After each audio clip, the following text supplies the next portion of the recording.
আপনি যে কাজ করতে চান, হয়তো ঈশ্বর সেটা চান না। হয়তো আপনি আপনার লাইফে অনেক বড় বড় প্ল্যান করেছিলেন, হতে পারে ঈশ্বর সেটা চানই না। ঈশ্বর হয়তো অন্য কিছু চেয়েছেন, আর আপনি আমি হয়তো অন্য কিছু করে চলেছি। ঈশ্বরের ইচ্ছা আমাদের ইচ্ছার বিরুদ্ধেও যেতে পারে। এ কারণে আমাদের কর্তব্য হলো আমাদের ইচ্ছাকে ঈশ্বরের ইচ্ছার কাছে সমর্পণ করা। ঈশ্বরের সন্তানেরা, আমাদের জীবনেও, আমাদের জগতেও, আমাদের সংসারেও হয়তো আমরা বহু সমস্যার ঝড়ের মধ্য দিয়ে যাচ্ছি, কিন্তু আপনি যদি সেই ঝড়ের দিকেই মুখ ফিরিয়ে থাকেন, তাহলে আপনিও পিতরের মতো ডুবতে শুরু করবেন। সমস্যার সেই ঝড় থেকে মুখ ফিরিয়ে যিশুর দিকে মুখ ফেরান। 1000 যদি পড়ে যান, আরো একবার উঠে দাঁড়িয়ে যিশুর হাতটা ধরুন। প্রথমে মনে মনে কল্পনা করুন আপনার ছোটবেলার কথা। আপনি কি কি করতেন ছোটবেলায়? একটু কষ্ট হতে পারে, তারপরও চিন্তা করুন। আমরা ধাপে ধাপে কিছু কিছু দেখব, কারো কিছু বলার দরকার নেই। মনে মনে ভাবুন।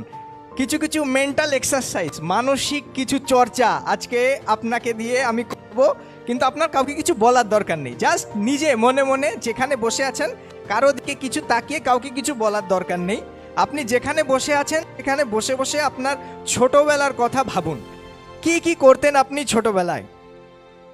এবার আরেকটু ভাবার চেষ্টা করুন, একটু পিছনে ফিরে দেখার চেষ্টা করুন। ছোটবেলা থেকে আপনি কি কি করে আসছিলেন আর কি কি করতে চেয়েছিলেন। ঠিক আছে, কি কি করছিলেন আর কি কি করতে চেয়েছিলেন। এবার ভাবুন, ধীরে ধীরে আপনি বড় হয়ে উঠতে লাগলেন লাইফে, এবং সেই সময় কি কি প্ল্যান করেছিলেন। আবারও বলছি, মনে ছোটবেলা থেকে শুরু হোক জার্নি, কি কি করতাম বাচ্চাকালে। ঠিক আছে, এরপরে ভাবুন ধীরে ধীরে আমি বড় হচ্ছি। কাউকে কিছু বলার দরকার নেই, দেখানোর দরকার নেই, জাস্ট আপনি নিজে মনে মনে বসে বসে ভাবুন। এবং সেই সময় আপনি যখন বড় হয়ে উঠছেন ধীরে ধীরে, আপনি লাইফে কি কি প্ল্যান করেছিলেন করার, সেটা নিয়েও একটু ভাবুন। সবাই কি ভাবতে পারছেন? ঠিক আছে, আপনি হয়তো আপনার লাইফে যা যা ঘটেছে হয়তো ঠিক আমার মতো না, আপনার মতো। এখন হয়তো অনেক সময় লাইফে আপনার এমন কিছু হয়েছে যেগুলো আপনি কখনো ভাবেননি বা কল্পনাও করেননি। এই কারণে ছোটবেলা থেকে ভাবতে বললাম। হয়তো এমন এমন অনেক কিছু ঘটেছে যেগুলো আপনি ভাবেননি, আপনার পরিকল্পনাতেও ছিল না। ঠিক কি না? আমি কি ঠিক বলছি? বেশ। কখনো আপনি আচমকা ঘটে যাওয়া কিছু কিছু ঘটনায় খুব খুশি হয়েছেন, আবার কখনো খুব কষ্টও পেয়েছেন, আবার হয়তো কখনো অবাক হয়ে গেছেন যে এটা কি হলো আমার সাথে।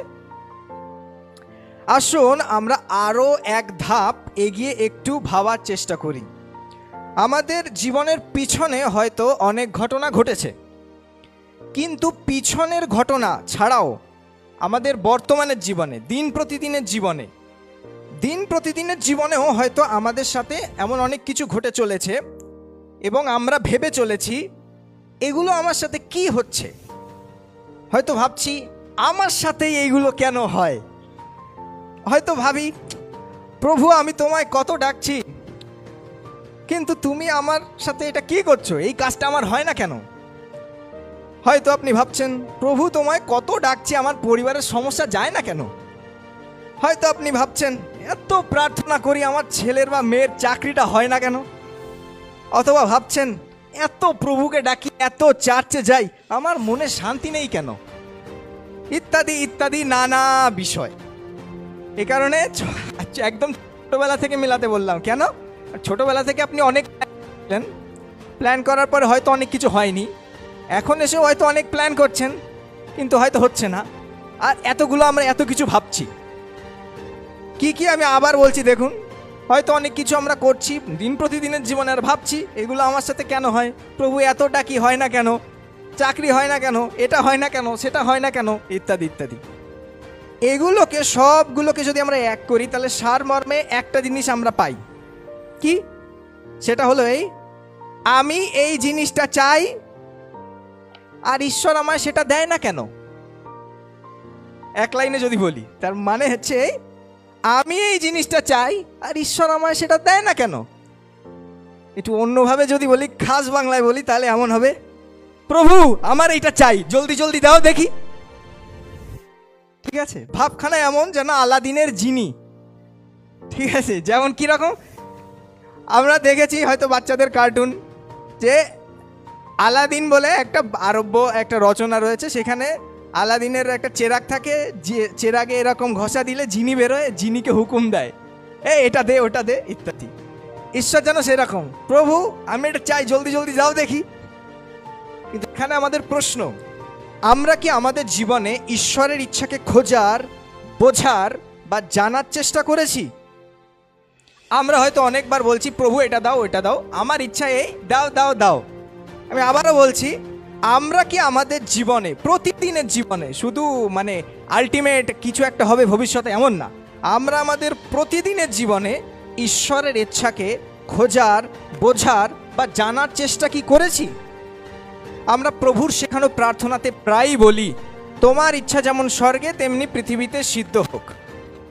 কিন্তু প্রভুর ইচ্ছাকে কি আদৌ আমরা আমাদের জীবনে চেয়েছি? হয়তো আপনি বলতে পারেন, হ্যাঁ আমি তো ঈশ্বরের ইচ্ছাকেই চাই আমার জীবনে, এর আবার কি বলার আছে। কিন্তু একটু ভালোভাবে ভেবে দেখি, আমাদের লাইফের অ্যাটিটিউড, ভাবধারা এমন যে প্রভু আমার এটা চাই, দাও জলদি জলদি দাও। তার মানে আমরা বলছি এক কিন্তু করছি আর এক। অন্যভাবে বললে, আমরা কি আমাদের ইচ্ছাকে ঈশ্বরের ইচ্ছার কাছে সমর্পণ করার চেষ্টা করেছি? আসলে এই বিষয়টি নিয়ে আজকে কয়েকটা জিনিস আমরা ভেবে দেখি। তাই আজকে আমার প্রচারের শিরোনাম, প্রভুর ইচ্ছা সিদ্ধ হোক। আপনার পাশের জনকে বলুন, প্রভুর ইচ্ছা সিদ্ধ হোক। আমরা প্রথমে একটা পদ পড়ব, মথি তার 6 অধ্যায়ের 10 পদ। সেখানে বলছে, তোমার রাজ্য আইসুক, তোমার ইচ্ছা সিদ্ধ হোক, যেমন স্বর্গে তেমনি পৃথিবীতেও হোক। প্রভু যিশু তার শিষ্যদেরকে শিখিয়েছেন কি করে প্রার্থনা করতে হয়, এবং সেই প্রার্থনার মধ্যবর্তী অংশ হলো এটা। আসুন এই লাইনটাকে আমরা প্রথমে দুভাগে ভাগ করি। প্রথম ভাগ, তোমার রাজ্য আইসুক। দ্বিতীয় ভাগ, তোমার ইচ্ছা সিদ্ধ হোক, যেমন স্বর্গে তেমনি পৃথিবীতেও হোক। খেয়াল করুন, প্রথম বলছে তোমার রাজ্য আসুক, আর দ্বিতীয় বলছে তোমার ইচ্ছা সিদ্ধ হোক। তার মানে আমরা যদি একটু ঘুরিয়ে বলি, তাহলে এর থেকে একটা জিনিস আমরা পাই, সেটা হচ্ছে ঈশ্বরের রাজ্য প্রতিষ্ঠার সঙ্গে ঈশ্বরের ইচ্ছা বাস্তবায়িত হওয়ার একটা সম্পর্ক রয়েছে। অর্থাৎ ঈশ্বরের রাজ্য আর ঈশ্বরের ইচ্ছা দুটোর মধ্যে একটা সম্পর্ক আছে। এখন প্রভু তো বলছেন তোমার রাজ্য আইসুক, মানে পৃথিবীতে তোমার রাজ্য প্রতিষ্ঠিত হবে। কিন্তু এই ঈশ্বরের রাজ্য সম্পর্কে আমরা আরও একটি গুরুত্বপূর্ণ তথ্য পাই। যদি আমরা দেখি লুক তার 17 অধ্যায়ের 21 পদ, সেখানে বলা হচ্ছে, ঈশ্বরের রাজ্য তোমাদের মধ্যেই আছে। অর্থাৎ ঈশ্বরের রাজ্য আমাদের মধ্যেই। আর প্রভু যিশু আমাদের শেখাচ্ছেন প্রার্থনায় এটা বলতে, তোমার রাজ্য আইসুক। সেই রাজ্য কোথায়? আমাদের মধ্যেই। ঠিক আছে? অর্থাৎ বিশ্বাসীদের জীবনের মাধ্যমে, বিশ্বাসীদের সহভাগিতার মাধ্যমে ঈশ্বর তার রাজ্যকে পৃথিবীতে প্রতিষ্ঠিত করতে চান। হালেলুয়া। তাহলে একটু চিন্তা করুন, প্রতিটি বিশ্বাসী ঈশ্বরের কাছে কতটা মূল্যবান, কারণ তাদের মধ্য দিয়েই ঈশ্বরের রাজ্য বাস্তবায়িত হবে, যেখানে স্বয়ং ঈশ্বর হলেন রাজাদের রাজা, প্রভুদের প্রভু। হালেলুয়া। আর ঠিক এখানেই ঈশ্বর এর সঙ্গে আরেকটি বিষয়কে আমাদের সঙ্গে যুক্ত করে আমাদের সামনে তুলে ধরছেন। কি সেই বিষয়?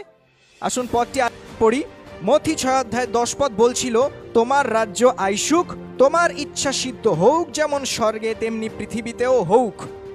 এই অংশটুকু, তোমার রাজ্য আইসুক, এর পরের অংশটুকু কি ছিল? তোমার ইচ্ছা সিদ্ধ হোক, যেমন স্বর্গে তেমনি পৃথিবীতেও হোক। মথি 6 অধ্যায়ের 10 পদ। অর্থাৎ ঈশ্বরের ইচ্ছা আমাদের জীবনে প্রতিষ্ঠিত হোক। আমেন। এর মানে এই দাঁড়ালো, ঈশ্বরের রাজত্বে, ঈশ্বরের সঙ্গে আমরা তখনই থাকব যখন ঈশ্বরের ইচ্ছা আমাদের জীবনে বাস্তবায়িত হবে। আমি আরও একবার বলছি, ঈশ্বরের রাজত্বে, ঈশ্বরের সঙ্গে আমরা তখনই থাকব যখন ঈশ্বরের ইচ্ছা আমাদের জীবনে বাস্তবায়িত হবে। এখন কেন এই বিষয়টি গুরুত্বপূর্ণ? আসুন আমরা আমাদের সেই প্রথম কল্পনাতে আরেকবার ফিরে যাই। আমরা শুরু করেছিলাম আমাদের জীবনের সেই ছোটবেলার ঘটনা থেকে। আপনাকে বলতে বলছি না, আপনি মনে মনেই কল্পনা করুন। ছোটবেলা থেকে বড় হয়ে উঠতে উঠতে হয়তো আপনি অনেক পরিকল্পনা করেছিলেন, কিন্তু আপনি ভেবে দেখুন, হয়তো অনেক পরিকল্পনা করার পরেও হয়তো অনেক কিছু আপনি করতে পারেননি। হয়তো আপনি বসে বসে এমনটা ভাবছেন যে ইস, আমি যদি এটা না করতাম তাহলে আমার সাথে ওটা হতো না। আজ আরেকবার আপনাকে স্মরণ করিয়ে দিই, ঈশ্বর আপনার জীবনের জন্য পরিকল্পনা করেন। আমি আবার বলছি, ঈশ্বর আপনার জীবনের জন্য পরিকল্পনা করেন। এই পদটা আমরা প্রায় সবাই জানি। জিরোমীয় তার 29 অধ্যায়ের 11 পদ বলছে, কেননা সদাপ্রভু বলেন, আমি তোমাদের পক্ষে যে সকল সংকল্প করিতেছি তাহা আমি জানি, সেই সকল মঙ্গলের সংকল্প অমঙ্গলের নয়, তোমাদিগকে শেষ ফল ও আশা সিদ্ধি দিবার সংকল্প। ঈশ্বরের সন্তানেরা, ঈশ্বর আপনার ব্যক্তিগত জীবন নিয়ে আগ্রহী। আমি আবার বলছি, ঈশ্বর আপনার ব্যক্তিগত জীবন নিয়ে আগ্রহী। ঈশ্বর আপনার পার্সোনাল লাইফ নিয়ে ইন্টারেস্টেড। কেন বলুন তো? কারণ আপনি হলেন ঈশ্বরের সন্তান। হালেলুয়া। ঈশ্বরের বাক্য বলছে, কিন্তু যত লোক তাহাকে গ্রহণ করিল, সেই সকলকে যাহারা তাহার নামে বিশ্বাস করে তাহাদিগকে তিনি ঈশ্বরের সন্তান হইবার ক্ষমতা দিলেন। যোহন তার 1 অধ্যায়ের 12 পদ। আর আপনি যখন ঈশ্বরের সন্তান, আপনার পিতা ঈশ্বরও আপনার জীবনের জন্য পরিকল্পনা করেছেন। আর তাই ঈশ্বর আপনার পার্সোনাল লাইফের প্রত্যেকটা জিনিস নিয়ে ইন্টারেস্টেড। ঈশ্বর আপনার পার্সোনাল লাইফের প্রত্যেকটা জিনিস নিয়ে ইন্টারেস্টেড। আপনি কোথায় যান, কি করেন, কাদের সাথে মেশেন, ভবিষ্যতে কি করবেন বলে ঠিক করেছেন, প্রত্যেকটি বিষয়ে ঈশ্বর আগ্রহ রাখেন। দাউদ তাই গীত সংহিতায় বলছেন, তুমি আমার পথ ও আমার স্বয়ং তদন্ত করিতেছ, আমার সমস্ত পথ ভালোরূপে জানো। যখন আমার জিহ্বাতে একটি কথাও নাই, দেখো সদাপ্রভু তুমি উহা সমস্তই জানিতেছ। গীত সংহিতা 139 অধ্যায়ের 3 থেকে 4 পদ। আর তাই ঈশ্বর যখন আপনার আমার জীবনের প্রত্যেকটা পার্সোনাল লাইফের প্রত্যেকটা বিষয় নিয়ে আগ্রহী, তখন ঈশ্বর চান আপনার আমার জীবনে তার ইচ্ছাকে, তার পরিকল্পনাকে বাস্তবায়িত করতে।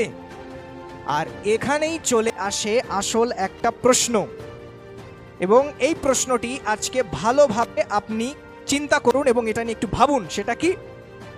ঈশ্বর আপনার জীবনে যা চান, আপনিও কি সেটাই চান? আমি আবার বলছি, ঈশ্বর আপনার জীবনে যেটা চান, আপনিও কি সেটাই চান? হয়তো ভাববেন, হ্যাঁ কেন না, ঈশ্বর যেটা চায় আমিও সেটাই চাই। আসুন ধীরে ধীরে একটু দেখি কতটা আমরা চাই, বুঝতে পারবো। আপনাকে একটা উদাহরণ দিই। ধরুন আপনি চান আপনার ছেলে বা মেয়ে মিলিটারিতে কাজ করবে। আমাদের একটা ভাই আছে, এখনো আছে, সে মিলিটারিতে কাজ করতে চায়, হ্যাঁ, কিন্তু তার পরিস্থিতির কারণে সে তা পারছে না। তা ধরুন আপনি চান আপনার ছেলে বা মেয়ে মিলিটারিতে চাকরি করবে। এখন এটা তো ধরে নিন, হ্যাঁ, ওই পর্যায়ে মনে মনে ভাবুন, যদি নাও চান ধরে নিন যে আপনার মেয়ে বা ছেলেকে আপনি মিলিটারিতে জব করাতে চান। আচ্ছা, এটা তো আপনার মনের একান্ত ইচ্ছা, আর আপনি জোর লাগিয়ে প্রার্থনা করছেন, প্রভু মিলিটারিতে চাকরিটা করিয়ে দাও। আমি তাহলে উপবাস প্রার্থনা রাখবো। ভাবখানা এমন যে প্রভুকে ঘুষ দিচ্ছে, প্রভুর মনে উপবাস প্রার্থনা দরকার, প্রভু এটা করে দাও তাহলে এটা দেব। আরেকটা উদাহরণ দিই। ধরুন আপনি একটা ব্যবসা শুরু করবেন, প্রার্থনা করছেন, প্রভু ব্যবসাটা দাঁড় করিয়ে দাও তাহলে বেশি বেশি দশমাংশ দেব। ভাবখানা এমন, প্রভু মনে হয় দশমাংশ ছাড়া 1 মাস চলতে পারে না। আরেকটা বলি, এটা বেশ কমন, এখন সমাজে কমন। কোন ছেলে বা মেয়ে প্রার্থনা করছে, প্রভু আজকে প্রার্থনা শুনতেই হবে, আমি ওই ছেলে বা মেয়েকে বিয়ে করব, ওকে আমার লাইফে এনে দাও। ভাবখানা এমন যে ঈশ্বর যেন আমাদের দাস আর আমরা যেন তার মালিক। আমরা হুকুম দিচ্ছি আলাদিনের জিনির মতো। ঈশ্বরের সন্তানেরা, ঈশ্বরের কাছে আমরা অনেক কিছুই চাই, কিন্তু কখনো কি একবার ভেবে দেখেছি যে ঈশ্বর আদৌ সেটা চান কিনা? আবারও আমরা স্মরণ করি প্রভুর শেখানো সেই প্রার্থনা, তোমার ইচ্ছা সিদ্ধ হোক স্বর্গে যেমন তেমনি পৃথিবীতেও। আরো একটু যদি ভিতরে ঢুকে বলি, পার্সোনালি বলি, তাহলে বলা যাবে, তোমার ইচ্ছা সিদ্ধ হোক যেমন স্বর্গে তেমনি আমাদের জীবনেও। হালেলুয়া। আপনি যে চাকরিতে যেতে চান, হয়তো ঈশ্বর সেটা চান না, আপনি যে কাজ করতে চান, হয়তো ঈশ্বর সেটা চান না। হয়তো আপনি আপনার লাইফে অনেক বড় বড় প্ল্যান করেছিলেন, হতে পারে ঈশ্বর সেটা চানই না। ঈশ্বর হয়তো অন্য কিছু চেয়েছেন, আর আপনি আমি হয়তো অন্য কিছু করে চলেছি, আর তারপর ভেবে চলেছি ঈশ্বর আমার কথা শোনে না কেন। ঈশ্বরের সন্তানেরা, আসুন আজ থেকে প্রভুর শেখানো প্রার্থনাকে আমরা আমাদের জীবনে প্রকৃত অর্থে বাস্তবায়িত করি। আসুন আজ থেকে মনে মনে এই সংকল্প করি, প্রভু তুমি যা চাও আমার জীবনে সেটাই করো।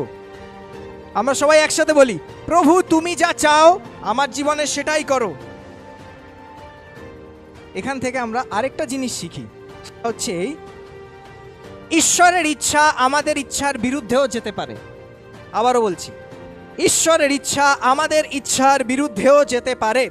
এ কারণে আমাদের কর্তব্য হলো আমাদের ইচ্ছাকে ঈশ্বরের ইচ্ছার কাছে সমর্পণ করা। আমাদের কর্তব্য কি? আমাদের ইচ্ছাকে ঈশ্বরের ইচ্ছার কাছে সমর্পণ করা। হালেলুয়া। যখন আপনি আপনার ইচ্ছাকে ঈশ্বরের ইচ্ছার কাছে সমর্পণ করবেন, তখন ঈশ্বর আপনার জীবনে নতুনভাবে কাজ করা শুরু করবেন। আমি আবার বলছি, যখন আপনি আপনার ইচ্ছাকে ঈশ্বরের ইচ্ছার কাছে সমর্পণ করবেন, তখন ঈশ্বর আপনার জীবনে নতুনভাবে কাজ করা শুরু করবেন। বলুন তো কেন? কারণ আপনি তখন ঈশ্বরের প্রতি আপনার আস্থাকে পুনরায় কার্যকর করলেন। কি বলছে ছেলে, মাথার মধ্যে তো কিছু ঢুকছে না। আসুন আপনাকে একটা ছোট গল্প বলি, তাহলে বুঝতে পারবেন। একবার একটা ছোট বাচ্চা, হ্যারিকেন চেনেন? হ্যারিকেন দেখেছেন হয়তো সবাই, আগের কালে জ্বালাতো, ঠিক আছে কিছু। একবার একটা ছোট বাচ্চা না বুঝে হ্যারিকেনের গরম কাছে হাত দেওয়ার চেষ্টা করছিল, ঠিক আছে। মা তাকে সতর্ক করছে, বাবা হাত দিস না, হাত দিস না, হাত দিস না। না, সে হাত দিয়েই ছাড়বে, ছোট বাচ্চা বোঝে না, ঠিক আছে, ইত্যাদি। এখন বাচ্চা ছেলেটা মার কথা শুনে না, ছোট বাচ্চা, কি বলবো, মানে কিসেও কাজ হচ্ছে না। মা কি করলো, মা ছেড়ে দিল বাচ্চাটাকে, নে তুই হাত দে, দিবি তো দে, হাত দে, ঠিক আছে। এত বারণ করছে তাও শুনিস না। তারপর সে বাচ্চা ছেলেটা হারিকেনের গরম কাছে হাত দিল। হাত দেওয়ার পরে বাবা বুঝতে পারলো না হাত দিলে বিপজ্জনক। এরপর থেকে আর সে কখনো হারিকেনের কাছে হাত দেয় না। বাচ্চা ছেলেটা কে? সে কার কেউ না, আমি নিজে, ঠিক আছে। সেটা কথা, এটা আমার জীবনের একটা ঘটনা। তার মানে মা যখন ভালোভাবে বলছিল, তখন বাচ্চাটা কথা শোনে না। মায়ের উপর যেন আস্থা নেই, মায়ের কথা তোয়াক্কাও করে না। না, এখন সেরকম নেই, এখন মোটামুটি কথা শুনি, ছোট বাচ্চা বেলার কথা বলছি। কিন্তু যেই গরম কাছে হাত লাগিয়েছে, সেই বুঝেছে যে সেটাতে হাত দেওয়া আমার ঠিক হচ্ছে না। ঈশ্বরের সন্তানেরা, অনেক সময় আমরাও ঈশ্বরের বিরুদ্ধাচরণ করি, ঈশ্বরের ইচ্ছাকে আমাদের জীবনে মেনে নিতে চাই না, নিজেদের ইচ্ছা মতো সব সিদ্ধান্ত নেই, ঈশ্বরের উপর আস্থা রাখি না, আর তারপর কেড়া কলে পড়ি, এই সমস্যা সেই সমস্যা, আর তারপর বুঝতে পারি না এটা করা ঠিক হয়নি। যেমন মা বাচ্চাটাকে অ্যালাউ করেছিল গরম কাজ ধরতে, তেমনি ঈশ্বরও মাঝে মাঝে আপনাকে আমাকে অ্যালাউ করেন তার ইচ্ছার বিরুদ্ধে যেতে। বলুন তো কেন? হ্যাঁ, যাতে ঘা খেয়ে বুঝতে পারি এটা করা ঠিক হয়নি। তো যখন ভালো কথাই শুনি না, তখন ঈশ্বর কখনো কখনো আমাদের নিজেদের পথে আমাদের নিজেদেরকে ছেড়ে দেন। তারপর আমরা আমাদের কৃতকর্ম থেকে শিক্ষা পাই, তখন আবার মাঝে মাঝে কান ধরে শাসন করার মতো ঘুরিয়ে সঠিক পথে নিয়ে আসে।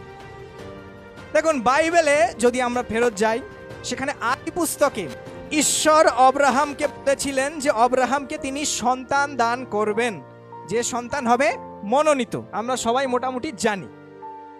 কিন্তু অব্রাহাম এবং তার স্ত্রী ধৈর্য হারিয়ে ফেলে, আর তারপর তার স্ত্রী তার দাসীর সঙ্গে অব্রাহামকে সম্পর্ক করতে বলে সন্তান পাওয়ার জন্য। কিন্তু যে সন্তান সেই দাসী থেকে জন্ম লাভ করে, সেই ইসমাইল ঈশ্বরের মনোনীত সন্তান ছিল না। অব্রাহাম নিজের ইচ্ছা মতো ঈশ্বরের মনোনীত সন্তান পাওয়ার চেষ্টা করে, কিন্তু এতে ঈশ্বরের মনোনীত সন্তান সে পায় না। ঘটনা আমাদের মোটামুটি সবারই জানা। উল্টে সেই দাসী আর তার সন্তানকে নিয়ে আরো ঝামেলা পোহাতে হয়। এই দাসীকে বলছে এখানে রেখে আসো, ওই করে, ইত্যাদি ইত্যাদি। এরপর ঈশ্বর তার পরিকল্পনা মতো পরবর্তীকালে অব্রাহামকে তার মনোনীত সন্তান ইসহাককে দান করেন। ঈশ্বর হয়তো আপনার জীবনে একটা জিনিস চেয়েছেন, আর হয়তো আপনি করছেন অন্য জিনিস। তারপর হয়তো ঈশ্বর আপনাকে ছেড়ে দিয়েছেন। এরপর হয়তো আপনি আপনার কাজে ব্যর্থ হয়ে ঈশ্বরের কাছে আবার ফিরে এসেছেন। আর তারপর হয়তো ঈশ্বর আপনাকে কষ্টের মধ্য দিয়ে নিয়ে গেছেন, এবং কষ্টের মধ্য দিয়ে নিয়ে যাওয়ার মাধ্যমে ঈশ্বর তার ইচ্ছার দিকে আপনাকে পরিচালিত করেছেন। তার মানে এখানে অনেক ঝামেলা হচ্ছে। দেখুন, ঈশ্বরের কথা না শুনলে কি হয়, ঈশ্বরের কথা না শুনলে গেরাকলে পড়তে হয়েছে, ঘুরে ঘুরে আবার সেই ঈশ্বরের কাছে এসে এবারে কান ধরে নিয়ে আসছে। তার মানে কনফিউশনটা হচ্ছে এই, প্রথমেই আমাদের কর্তব্য হচ্ছে প্রথমেই ঈশ্বরের ইচ্ছার কাছে নিজের ইচ্ছাকে সমর্পণ করা। কি সলিউশন? প্রথমেই ঈশ্বরের ইচ্ছার কাছে আমাদের ইচ্ছাকে সমর্পণ করা। কয়েকটি বিষয় এখানে আমাদের মনে রাখা জরুরি। যখন আমরা সম্পূর্ণরূপে নিজেদের ইচ্ছায় চলি, তখন আমরা ঈশ্বরের উপর আস্থা রাখি না। আবার বলছি, যখন আমরা সম্পূর্ণরূপে শুধু নিজেদের ইচ্ছাতেই চলি, তখন ঈশ্বরের উপর আস্থা রাখি না। আর যখন ঈশ্বরের উপর আস্থা থাকে না, তখন ঈশ্বরের প্রতি আমাদের মনে ভুল ধারণা জন্মে। যেমন, ঈশ্বর আমার সাথে এটা কেন করছে, ঈশ্বর অবিচারক, ইত্যাদি ইত্যাদি। যখন ঈশ্বরের প্রতি আমাদের আস্থা নেই, যখন আস্থা নেই, তখন তার প্রতি অনেক ভুল ধারণা আমাদের মনে জন্মানো শুরু করে। আর তখন ঈশ্বরের প্রতি আমাদের যে বিশ্বাস, সেটাও দুর্বল হতে থাকে। তাই প্রথম কাজ হলো ঈশ্বরের প্রতি বিশ্বাস এবং আস্থাকে পুনরায় স্থাপন করা। এই বিশ্বাস যে প্রভু যিশু আমার জীবনের সমস্ত বিষয়ের প্রভু এবং আমার পাপের একমাত্র মুক্তিদাতা। আর এই আস্থা যে আমি প্রতিদিন ঈশ্বরের ওপর আস্থা রাখবো, ঈশ্বরের যেমনটা ইচ্ছা তেমনটাই যেন আমার জীবনে হয়। হালেলুয়া। আপনার জীবনে হয়তো সমস্যার ঝড় বয়ে যাচ্ছে, হয়তো ভাবছেন এত সমস্যা কি করে চলা যায়। কিন্তু আসুন সেই ঘটনাকে আরেকবার স্মরণ করি। যখন পিতর প্রভু যিশুকে দেখলেন ঝড়ের মধ্যে সমুদ্রের জলের উপর থেকে হেঁটে আসতে, তখন পিতরও প্রভু যিশুর দিকে এগিয়ে গেলেন জলের উপর থেকে হাঁটতে হাঁটতে। সেই সময় চারপাশে ঝোড়ো হাওয়া বয়ে চলেছে। কিন্তু যে সময় পিতর যিশু থেকে মুখ ফিরিয়ে ঝড়ের দিকে মনোনিবেশ করলেন, সেই সময় পিতর ডুবতে শুরু করলেন। ঈশ্বরের সন্তানেরা, আমাদের জীবনেও, আমাদের জগতেও, আমাদের সংসারেও হয়তো আমরা বহু সমস্যার ঝড়ের মধ্য দিয়ে যাচ্ছি, কিন্তু আপনি যদি সেই ঝড়ের দিকেই মুখ ফিরিয়ে থাকেন, তাহলে আপনিও পিতরের মতো ডুবতে শুরু করবেন। সমস্যার সেই ঝড় থেকে মুখ ফিরিয়ে যিশুর দিকে মুখ ফেরান। প্রতিদিন যিশুর প্রতি আস্থা রাখুন, প্রতিদিন যিশুর সঙ্গে সঙ্গে চলুন। 1000 যদি পড়ে যান, আরো একবার উঠে দাঁড়িয়ে যিশুর হাতটা ধরুন। যিশু বললেন, হে অল্প বিশ্বাসী, কেন সন্দেহ করিলে? মথি তার 14 অধ্যায়ের 31 পদ। আসুন সেই সন্দেহকে ত্যাগ করে যিশুর প্রতি পুনরায় আবার আস্থা স্থাপন করি। প্রভুর চরণ তলে আপনার ইচ্ছাকে সমর্পণ করুন।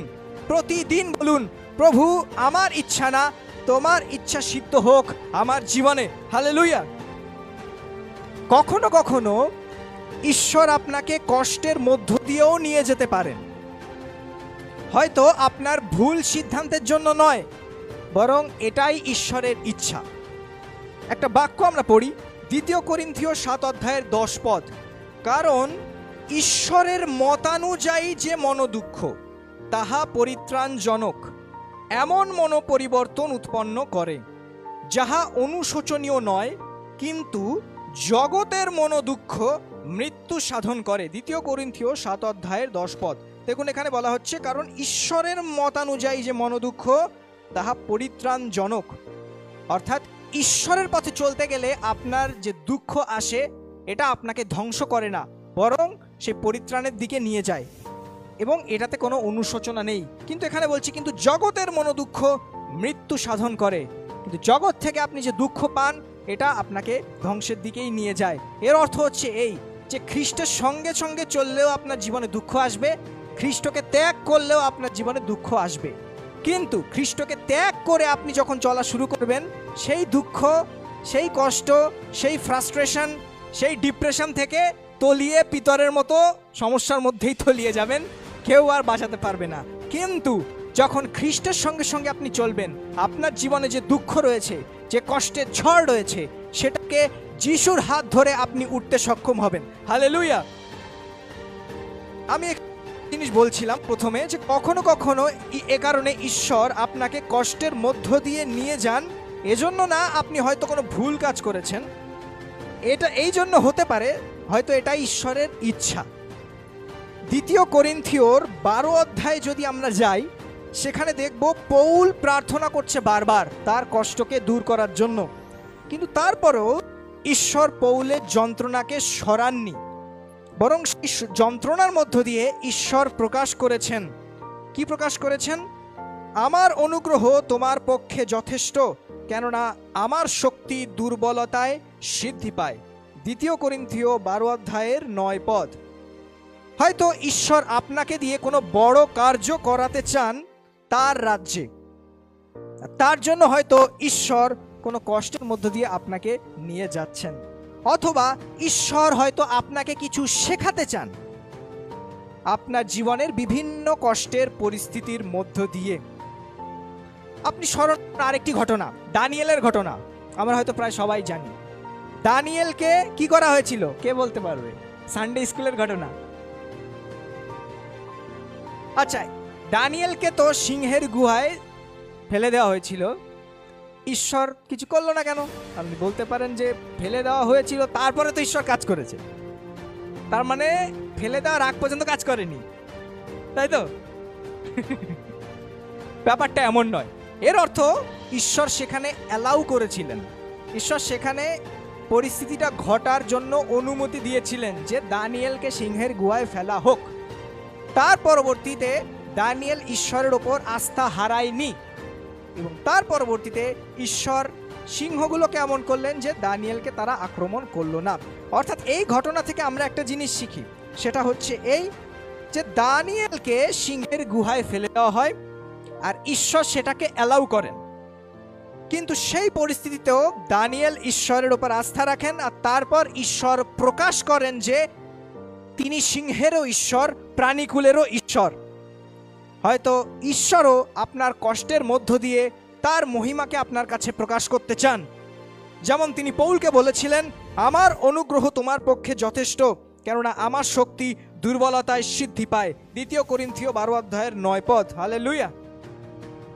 আমরা যেন স্মরণ রাখি যে আমরা সাধারণ কেউ নই, আমাদের জীবনে কষ্ট এলেও তার পিছনে কোনো না কোনো উদ্দেশ্য রয়েছে। ঈশ্বর চান আমাদেরকে খাঁটি সোনায় পরিণত করতে। তিনি চান আপনাকে আমাকে বিভিন্ন পরিস্থিতির মধ্য দিয়ে নিয়ে গিয়ে তার রাজ্যের প্রতিষ্ঠার কাজে প্রস্তুত করতে এবং তার রাজ্যের প্রতিষ্ঠার কাজে ব্যবহার করতে। এ কারণে প্রভু যিশু বলছেন, তোমার রাজ্য আইসুক, মতি 6 অধ্যায়ের 10 পদ। আর আমরা একটু আগেই দেখেছি আমাদের রাজ্য, ঈশ্বরের রাজ্য কোথায়? আমাদের মধ্যে। ঈশ্বরের রাজ্য তোমাদের মধ্যেই আছে, লুক তার 17 অধ্যায়ের 21 পদ। তাই আমরা যেন কষ্ট এবং প্রতিকূলতার মধ্যেও ঈশ্বরের প্রতি আস্থা রাখি, কেননা ঈশ্বরের শক্তি আমাদের দুর্বলতায় সিদ্ধি পায়। 2 করিন্থীয় 12 অধ্যায়ের 9 পদ। তাই ঈশ্বর চান আমরা যেন আমাদের ক্রুশকে তুলে নিয়ে যিশুর সঙ্গে সঙ্গে চলি, কষ্ট সমস্যার ঝড়ের দিকে না তাকিয়ে যিশুর দিকে আমাদের মুখে, তখন পিতরের মতো প্রভু আমাদের সমস্ত সমস্যার, প্রতিকূলতার ঝড় থেকে ওঠার লড়াইয়ের শক্তি আমাদেরকে দান করবেন। আমরা যেন মনে রাখি যে ঈশ্বরের পথে আসা বিভিন্ন কষ্ট সুখকর নয়, কিন্তু সব শেষে ঈশ্বর আমাদের জন্য চূড়ান্ত একটি পরিকল্পনা করেছেন যেটি মঙ্গলজনক। ঈশ্বর আমাদের পিতা, আর বাবা সন্তানকে সবসময় ভালো জিনিসটি দিতে চান। এ কারণে ঈশ্বর বলছেন, সেই সকল মঙ্গলের সংকল্প অমঙ্গলের নয়, তোমাদিগকে শেষ ফল ও আশা সিদ্ধি দিবার সংকল্প। জিরোমীয় তার 29 অধ্যায়ের 11 পদ।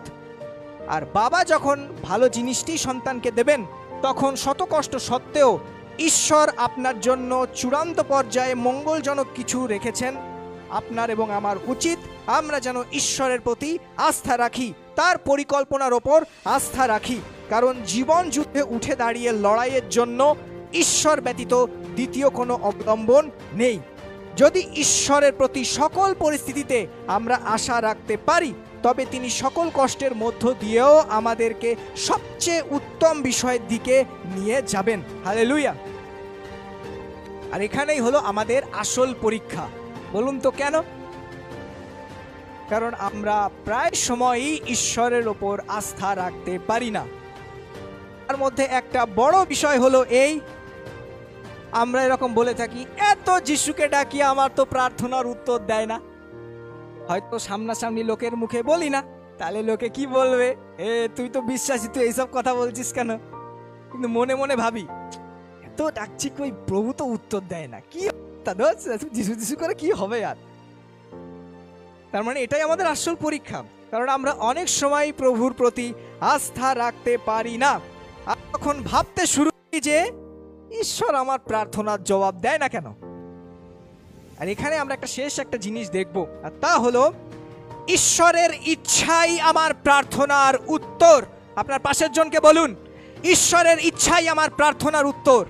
হিন্দিতে আরাধনার একটা গান আছে, গানের কথাগুলোতে কি বলছে? প্রভু মে থা এক অভিমানী, করতা থা আপনি মনমানি, পত্থর সা দিল পিঘলায়া, সচ্চা প্রেম করনা শিখায়া। মানে বলছে, আমি ছিলাম আমার মতো, যা ভাবতাম, এক অভিমানী, মতলব যা ভাবতাম, যা মানে চিন্তা করতাম তাই করতাম। হৃদয়টা ছিল যেন পাথরের মতো। তারপর সেই পাথরের দিল মানে পাথরের হৃদয়টা যেন গলে গেল এবং ঈশ্বর আমাকে যেন সত্য প্রেম করতে শেখালো। অনেক সময় আমরা যখন প্রার্থনা করি, আমাদের চিন্তাও এরকম থেকে। প্রথমে দেখুন, আমি কতগুলো জিনিস বলে আসছি যে আমরা বলছি প্রভু এটা দাও, কিন্তু আমরা কি কখনো ভেবে দেখেছি ঈশ্বর সেটা চায় কি না? তাই এখানে আমাদের প্রথমেই ভাবা উচিত যে আমি যে প্রার্থনাটা করছি, সেই প্রার্থনাটা কোন হৃদয় নিয়ে করছি। আমরা আমাদের অনেক প্রার্থনার উত্তর হয়তো এই কারণে পাই না, কারণ সেটি হয়তো ঈশ্বরের ইচ্ছা নয়। আপনি হয়তো বলবেন, কিন্তু বাইবেলে যে বলছে যাচনা করো তোমাদেরকে দেওয়া যাইবে, মতি 7 অধ্যায়ের 7 পদ। হ্যাঁ, এটা তো ঠিক। কিভাবে যাচনা করবেন? আপনি কিভাবে চাইবেন? এইভাবে কি, প্রভু একটা গাজার ব্যবসা খুলবো, টাকা দিয়ে দাও। প্রভু মদের দোকান দেবো, টাকা জুগিয়ে দাও। প্রভু ছাদ থেকে লাফ দেব, স্পাইডারম্যানের মতো বা ব্যাটম্যানের মতো শক্তি দাও। এইভাবে প্রার্থনা হবে নাকি? এইভাবে প্রার্থনা করলে কি সমস্যা? কেন আপনি তো ভাবছিলেন যাচনা করো তোমাদেরকে দেওয়া যাবে, যেভাবে যা খুশি চাইবো তাই দেবে। তার মানে কিছু সমস্যা আছে, তাই তো? কিছু সমস্যা আছে এর মধ্যে। এর মানে এটা নয় আপনি যা চাইবেন, আমি যা চাইবো ঈশ্বর তাই দেবেন। তাহলে কিভাবে চাইবো? প্রভুর কাছে কিভাবে চাইবো? প্রভুর কাছে কি চাইবো না? আপনি ভাবছেন কি তাহলে চাইবো না? প্রভুর কাছে কিছু চাইবো না? অবশ্যই চাইবেন। কেন চাইবেন না? কিন্তু চাওয়ার পর যদি না পান, ভেঙে পড়বেন না, হতাশ হবেন না, ঠিক আছে? স্পাইডারম্যানের মতো লাভ দেওয়ার দরকার নেই। যদি আপনার কাছে বাইবেল থাকে আপনি দেখতে পারেন, এটা বলছে মতি 7 অধ্যায়। আমি এই পদটার উপর ফোকাস করেছি, মতি 7 অধ্যায় 7 পদ, যাচনা করো তোমাদেরকে দেওয়া যাইবে। এই পদগুলো পড়ে আমরা ভাবা শুরু করি, যা চাইবো তাই দেবে, আমি ঈশ্বরের সন্তান, ঠিক আছে? আমি গাজার ব্যবসা খুলবো, ঈশ্বর টাকা দিয়ে দেবে। ব্যাপারখানে এমন না, ঠিক আছে? আসুন ব্যাপারটা একটু বোঝার চেষ্টা করি। হ্যাঁ, কেননা আমরা কি করি, বাইবেলের এক জায়গা থেকে পড়ি, পড়ার পরে ব্যাস একটা জিনিস ভাবি নিজের মতো, ভাবার পরে প্রার্থনা করছি করছি করছি, ঈশ্বর প্রার্থনার উত্তর দেয় না। কেন দেয় না? ঈশ্বর তুমি বলেছো যা চাইবো তাই দেবে, তুমি এখন দিচ্ছ না। কি হলো কাহিনীটা? Case jaundice. এখানে আসুন একটু বোঝার চেষ্টা করি, ঠিক আছে? দেখুন, প্রভু যিশু যখন এই কথাটা বলছেন যাচনা করো তোমাদেরকে দেওয়া যাইবে, প্রভু যিশু এই কথাটা বলছেন মথির 7 অধ্যায়। কিন্তু প্রভু যিশু এই কথাগুলো কাদেরকে বলছিলেন এবং কখনই বা বলছিলেন? আসুন এটা একটু ভেবে দেখি। এই 7 অধ্যায়ের, মথি 7 অধ্যায়ের আগে একটু যদি যাই, তাহলে আমরা দেখব মথি 5 অধ্যায় থেকে শুরু করলে যদি আমরা দেখি, মথি 5 অধ্যায় থেকে শুরু হলো, 6 অধ্যায় শুরু গেল, তারপর 7 অধ্যায় যদি আসি, তাহলে আমরা দেখব 5 অধ্যায় থেকে এটা শুরু হয়েছে। কন্টিনিউয়েশন হচ্ছে 5 অধ্যায় থেকে হতে হতে তারপর 7 অধ্যায় আসছে।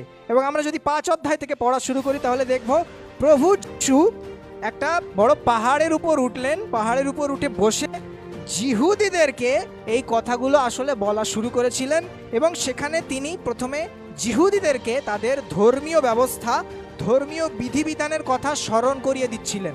আপনি বাড়ি গিয়ে 5 অধ্যায় থেকে পড়া শুরু করুন, সেখানে দেখবেন এই যে যাচনা করো তোমাদেরকে দেওয়া যাবে, এই কাহিনী শুরু হচ্ছে 5 অধ্যায় থেকে।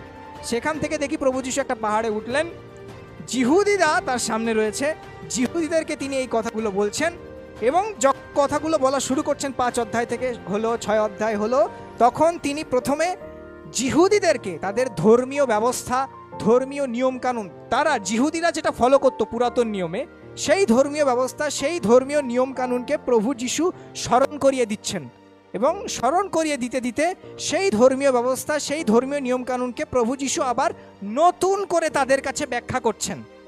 আপনি ওটা পড়লেই বুঝতে পারবেন যে বলা হয়েছিল যে এরকম হত্যা করবে না, কিন্তু আমি তোমাদেরকে বলছি তোমার ভ্রাতার প্রতি ক্রোধও করবে না, ইত্যাদি বিভিন্নভাবে আবার নতুনভাবে তিনি ব্যাখ্যা করছেন।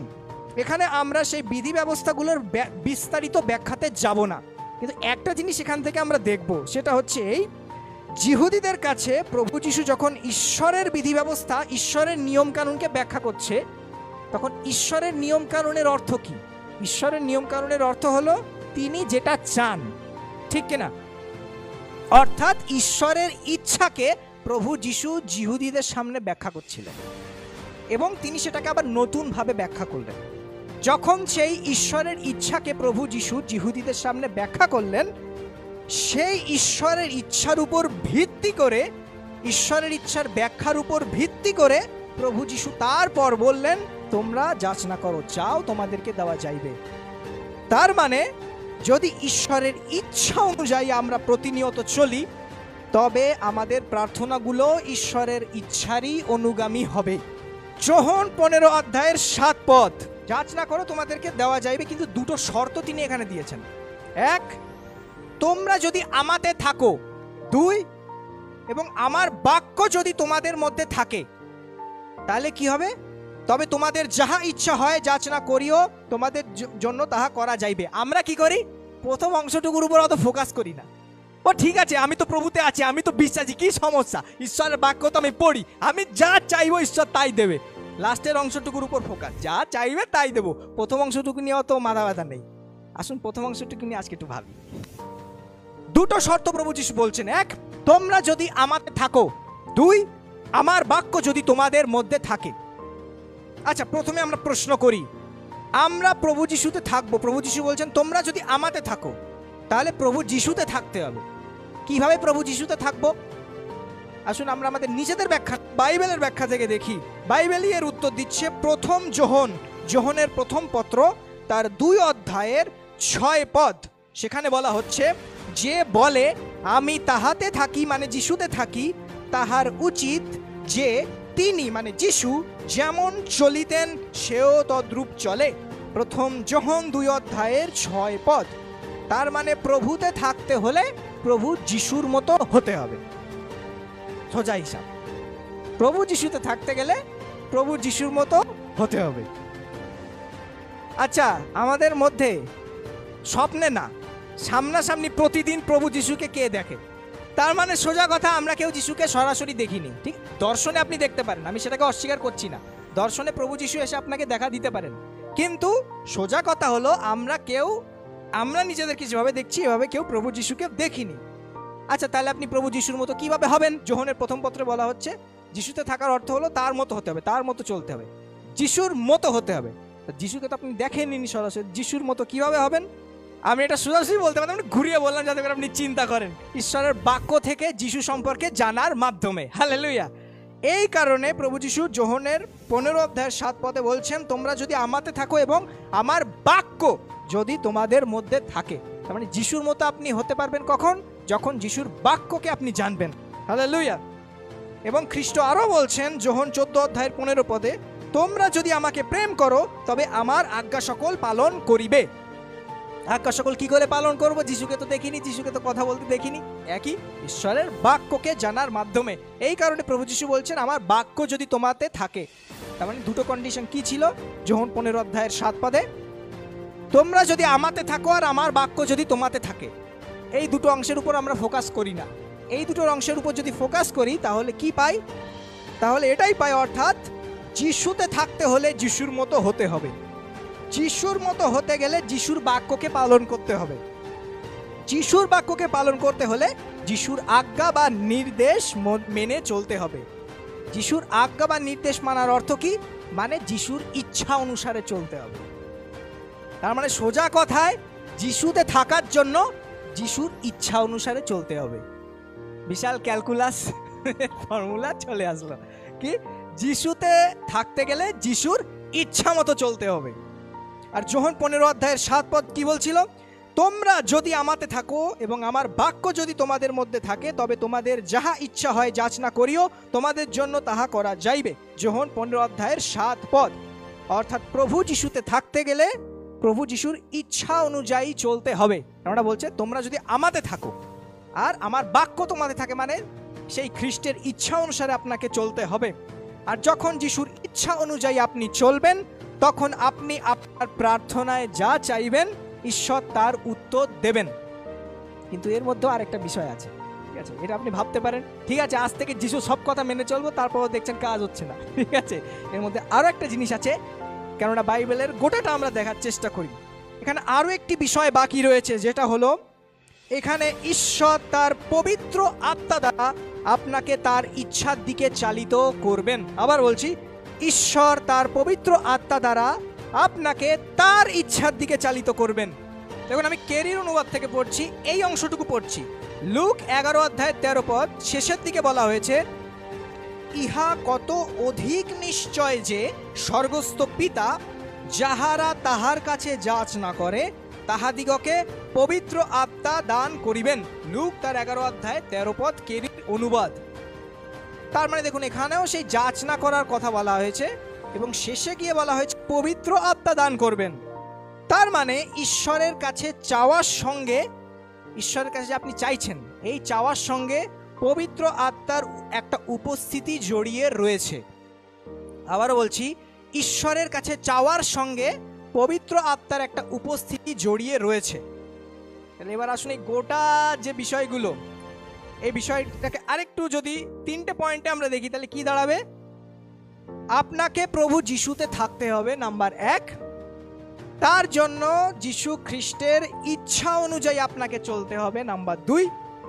আর 3, আর সেখানে পবিত্র আত্মার উপস্থিতি কাজ করবে। এ থেকে কি পাওয়া যায়? এ থেকে এটাই পাওয়া যায়, আপনি যখন প্রতিনিয়ত, এই একদিন করলাম তারপর দিন না, এক সপ্তাহ করলাম তারপর পরের সপ্তাহ না, এরকম না, প্রতিদিন আপনি যখন প্রতিনিয়ত দিন প্রতিদিন ঈশ্বরের ইচ্ছা অনুযায়ী চলার চেষ্টা করবেন, কেননা আমরা অনেক সময় চলতে পারি না, চেষ্টাটা অন্তত করতে পারি। আপনি যখন প্রতিদিন প্রতিনিয়ত ঈশ্বরের ইচ্ছা অনুযায়ী চলার চেষ্টা করবেন, তখন ঈশ্বর তার পবিত্র আত্মা দ্বারা আপনার হৃদয়ে প্রতিনিয়ত চেতনা দান করবেন। সেই পবিত্র আত্মা খ্রিস্টের বাক্যকে আপনার হৃদয়ে স্মরণ করিয়ে দেবেন। যোহন 14:26 সেটা বলা হচ্ছে। সেই পবিত্র আত্মা খ্রিস্টের বাক্যকে আপনার হৃদয়ে স্মরণ করিয়ে দেবেন এবং প্রতিনিয়ত এভাবে ঈশ্বরের ইচ্ছার নিকট আপনি আপনার নিজের ইচ্ছাকে সমর্পণের মাধ্যমে পবিত্র আত্মা আপনাকে আপনার হৃদয়ে এমন বিষয়ে আগ্রহ দান করবেন যে আপনি সেই বিষয়টি চাইবেন যেটা আসলে ঈশ্বর আপনার জীবনে চান।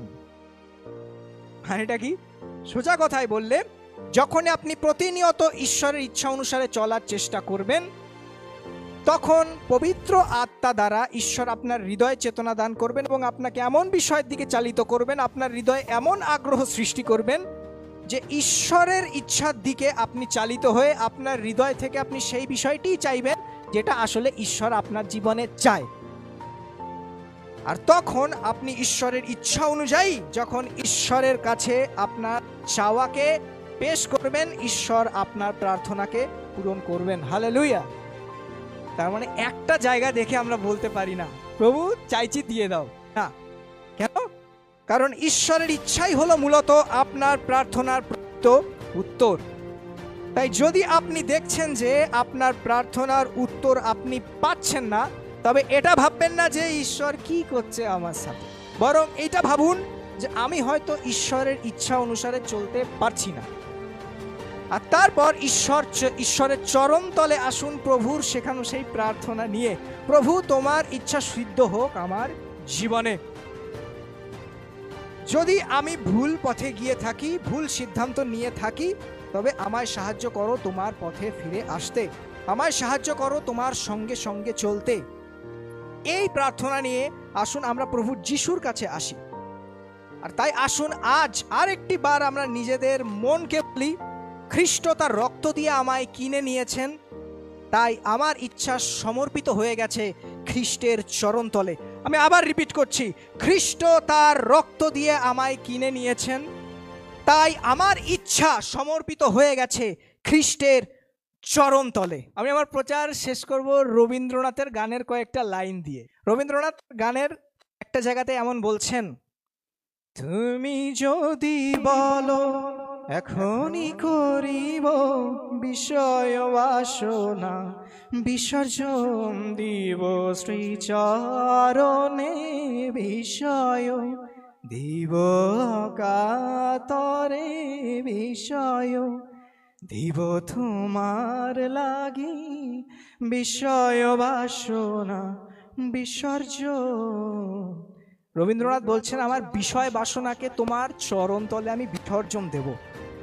আমাদের জীবনের বাসনাগুলোকেও আমরা যেন খ্রিস্টের চরণতলে সমর্পণ করতে শিখি। প্রচারের শেষে তাই আমি আমার আরেকটি ঈশ্বরের বাক্যকে স্মরণ করব। হিতোপদেশ তার 3 অধ্যায়ের 5 থেকে 6 পদে বলছে, তুমি সমস্ত চিত্তে সদা প্রভুতে বিশ্বাস করো, তোমার নিজ বিবেচনায় নির্ভর করিও না, তোমার সমস্ত পথে তাহাকে স্বীকার করো, তাহাতে তিনি তোমার পথ সকল স্মরণ করিবেন। হিতোপদেশ 3 অধ্যায় 5 থেকে 6 পদ। আসুন আমরা সকলে উঠে দাঁড়াই এবং আমরা আমাদের চোখকে বন্ধ করে প্রভুর কাছে বিনতি করি এবং আমাদের মনের আকুতিকে প্রভুর কাছে জানাই। আসুন আমরা চোখ বন্ধ করি এবং ঈশ্বরের কাছে প্রার্থনা জানাই। হালেলুয়া। আমরা কেবল আমাদের ইচ্ছাতেই জীবনযাপন করছি, তাই আসুন আজ আরেকটি বার প্রভুর সামনে নত হই আর মন থেকে বলি, প্রভু তুমি আমার জীবনে যে পরিকল্পনা রেখেছো তার উপর আমি আস্থা রাখলাম। তুমি আমাকে যে পরিস্থিতির মধ্য দিয়ে নিতে চাও আমি তার উপর নির্ভর করলাম। তুমি আমাকে দিয়ে যে কাজ করাতে চাও আমি তা স্বীকার করলাম। তুমি যে বিষয় আমার জীবনে চাও আমি তা মেনে নিলাম। আসুন মন থেকে বলি, হে প্রভু যিশু, হয়তো জীবনে অনেক সিদ্ধান্ত এমন নিয়েছি যা তোমার ইচ্ছার বিরুদ্ধে ছিল। তোমার ইচ্ছার বিরুদ্ধে গিয়ে হয়তো ভোগান্তিতে পড়েছি, তাই আজ আরেকটি বার এই হৃদয়কে তোমার নিকট সঁপে দিলাম। প্রভু যদি আমার ইচ্ছা তোমার ইচ্ছার বিরুদ্ধে হয়, প্রভু তুমি শক্তি দান করো তোমার ইচ্ছার নিকট আমার নিজের ইচ্ছাকে সমর্পণ করার। ক্রুশবিদ্ধ করো এই বাসনার ঔদ্ধত্যকে, ক্রুশবিদ্ধ করো এই মানসিক অভিলাষকে, সাহায্য করো তোমার পবিত্র আত্মা দ্বারা তোমার সঙ্গে সঙ্গে চলতে। আসুন সবাই একসাথে বলি, আমার ইচ্ছা সমর্পিত হোক খ্রিস্টের চরণতলে। সবাই বলি